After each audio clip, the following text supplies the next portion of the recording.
Hey everyone, welcome back to TV Fix. From the home screen, press left on the remote.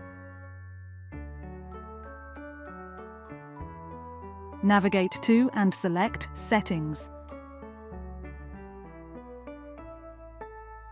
Select all settings.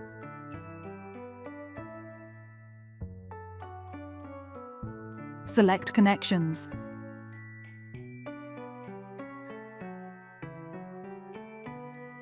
Select Wireless One Connect.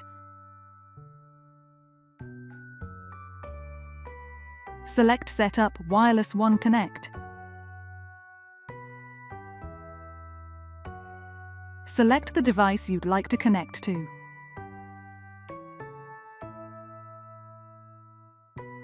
Check the LED on the Wireless One Connect for connection and operation statuses.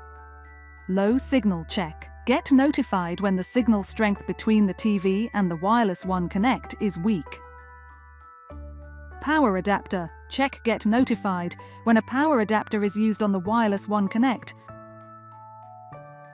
That's it for today's tutorial. Thanks for watching TV Fix.